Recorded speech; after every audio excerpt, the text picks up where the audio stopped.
Tableau, les tableaux, les petits tableaux, les tableaux, les tableaux.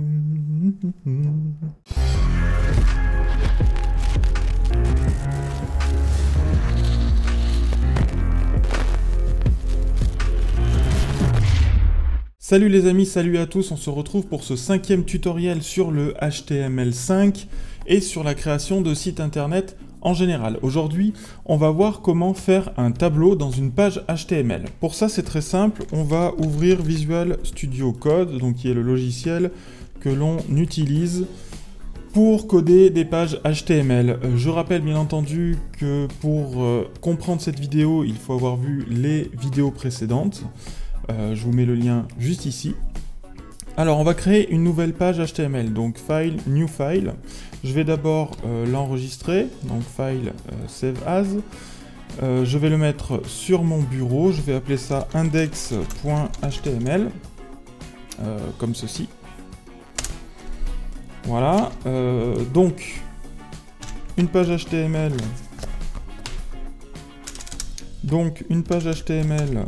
Doctype, donc pour préciser que c'est de l'HTML5, la balise HTML, la balise head, avec à l'intérieur la balise meta char7 UTF-8, donc la balise title avec le titre de la page, donc je vais appeler ça tableau.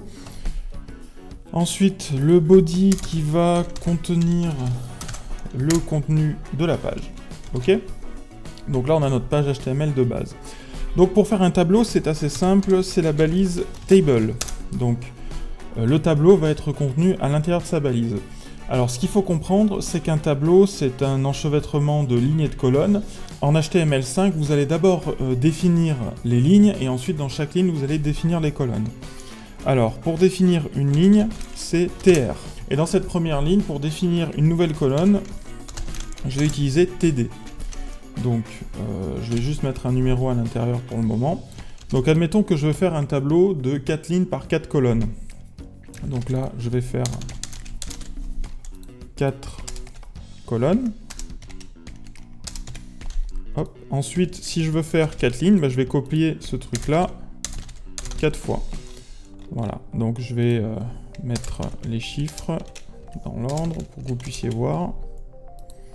Donc 9, 10, 11, 12, 13, 14, 15, 16. Donc là, on va aller voir à quoi ça ressemble. Donc je sauvegarde, je vais sur mon bureau, je double-clique sur index.html. Et voilà, donc j'ai mon tableau qui apparaît ici. Donc comme vous pouvez voir, j'ai 4 colonnes et 4 lignes. Alors pour l'instant, comme dans chacune des vidéos qu'on a fait pour le moment, on ne parle pas de mise en forme. Donc en fait, on va être assez limité sur la mise en forme du tableau, puisque c'est le CSS ensuite, le langage CSS qu'on va rajouter par la suite et qu'on verra après le HTML5, qui va nous permettre de faire des mises en page assez avancées sur les tableaux.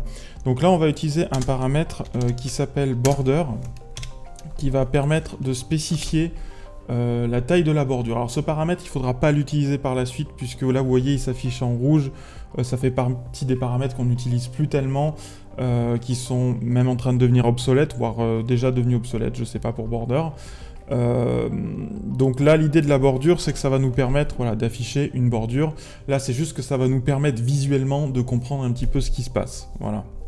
Mais encore une fois, c'est un paramètre qu'il ne faudra pas utiliser par la suite. Ce qui se passe, c'est que on peut très bien faire des erreurs. Par exemple, ici, dans la première ligne, si je rajoute, je vais mettre un point d'interrogation, si je rajoute une colonne, là, je vais avoir une ligne avec 5 colonnes et ensuite les autres lignes avec 4 colonnes. Donc, qu'est-ce que ça va faire ? En fait, ça va faire ça. Alors, dans l'absolu, je ne sais pas si on peut vraiment appeler ça une erreur. En tout cas, c'est vraiment pas top de le faire. Faites bien attention qu'il y ait le même nombre de colonnes dans chaque ligne de votre tableau. Dans un tableau, il est possible de définir une en-tête, un corps et un pied de page, un pied de tableau. Donc en fait, on va appeler ça un head, un body et un footer. Donc, par exemple, si je prends ma première colonne, je peux dire avec la balise thead qu'il s'agit d'une balise d'une ligne de header.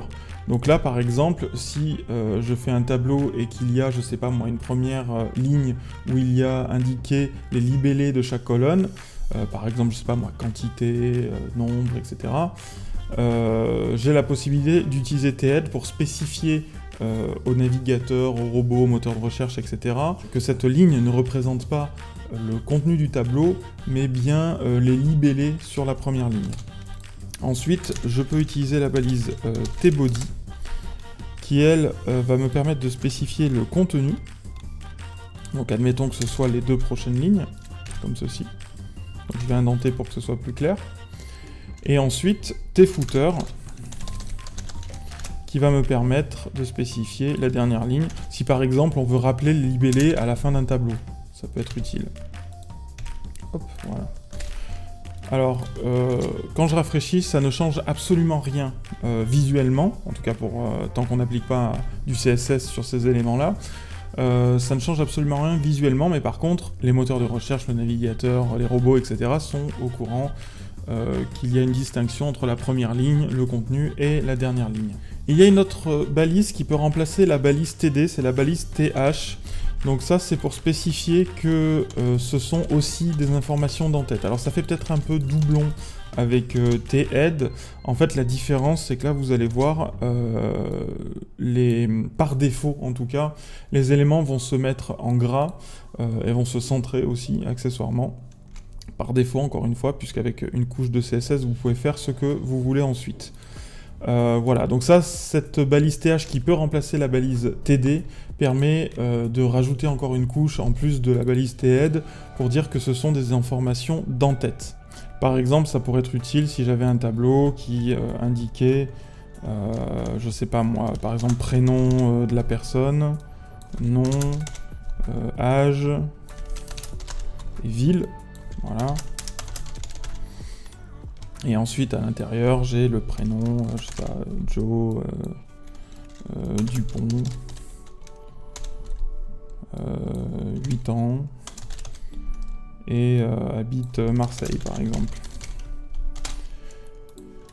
Voilà, quand je rafraîchis, là, on a bien les informations d'entête, et ensuite, on a le contenu du tableau. Donc voilà, je pourrais dupliquer ces informations-là, donc ce que je vais faire pour que vous compreniez l'idée. En gros,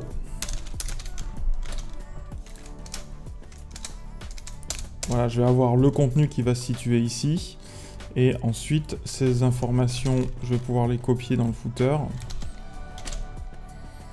C'est-à-dire que ici, voilà, donc j'ai un tableau avec les libellés en haut, les libellés en bas. Ça peut être utile d'avoir aussi les libellés en bas si jamais vous avez un tableau qui est très très long et que quand on arrive à la fin, on ne voit plus les libellés qui sont en haut. Vous avez aussi la possibilité d'ajouter ce qu'on appelle un caption, qui est en fait un titre au tableau. Donc le caption se met en général juste après la balise table, donc c'est la balise caption. Je vais appeler ça liste des gens, voilà, par exemple. Et donc ça va donner ce résultat-là. Voilà. Donc ça va mettre, par défaut en tout cas, ça va écrire ici le titre centré juste au-dessus du tableau. Voilà. Donc ça c'est important, pareil pour le référencement, pour les robots, etc. Ça permet de donner un titre en fait au tableau qui est dans votre page HTML. Si je veux fusionner deux cases sur la même ligne, donc en réalité c'est deux colonnes que l'on va fusionner en une seule et même case. Ici par exemple je voudrais que fusionner les cases Joe et Dupont. Ce que je vais faire, c'est que je vais utiliser le paramètre callSpan. Callspan, donc call pour colonne, c'est-à-dire que c'est deux colonnes que je vais fusionner. Je précise 2 puisque je veux en fusionner uniquement 2. Si je voulais fusionner toutes les cases de la ligne, il y en a 4, donc j'écrirai 4 ici. Donc je dois supprimer la colonne suivante, la case suivante, et je vais réécrire Dupont ici à l'intérieur. Donc visuellement, là je n'ai que 3 TD, mais celui-ci compte pour 2. Voilà, tout simplement. Donc en fait, c'est comme si j'en avais 4, et donc tout va bien puisque j'en ai 4 dans les autres lignes. Donc là, si je rafraîchis, qu'est-ce que ça donne? eh bien ça donne ça. C'est-à-dire que vous voyez ici, j'ai mes deux cases qui sont fusionnées dans la largeur, donc deux colonnes en réalité qui sont fusionnées. Vous voyez que ça marche indépendamment de chaque ligne, c'est-à-dire que là j'ai décidé de fusionner ici, mais en dessous ça n'est pas fusionné, ça ne pose absolument aucun problème. Si comme je vous ai dit, je voulais fusionner toute la ligne, je peux mettre 4 ici, j'enlève les deux autres cases et je vais écrire juste ligne fusionnée.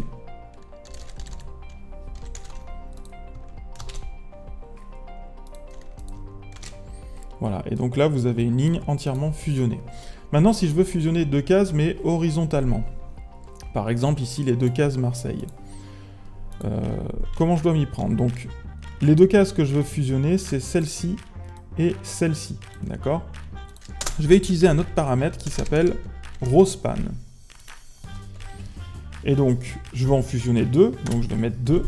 Et là, je vais devoir, alors c'est un petit peu plus subtil parce que visuellement c'est moins facile, mais je vais devoir supprimer cette case, puisqu'en fait cette case est fusionnée avec celle-ci.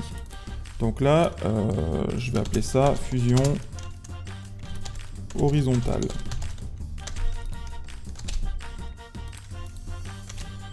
Voilà, et donc là je peux voir que mes deux cases sont fusionnées. Donc entraînez-vous un petit peu avec la fusion, ça peut paraître un petit peu compliqué comme ça, mais en fait quand on se fait visuellement le truc, c'est quand même assez simple. Donc callSpan pour fusionner verticalement, rowSpan pour fusionner horizontalement. Voilà, c'est tout pour les tableaux, c'est assez simple. Je vous conseille de les manipuler, puisqu'au-delà de toute explication, le plus simple, c'est d'essayer de bricoler un petit peu avec, et vous allez voir que ça n'est pas si compliqué que ça. Vous avez le code d'aujourd'hui qui est dans la description sur JS Fiddle, donc ça vous permet de pouvoir jouer avec. Si vous avez des questions, n'hésitez pas à les poser dans les commentaires. Pour ma part, j'espère que j'ai été clair dans mes explications. Je vous remercie, portez-vous bien, ciao!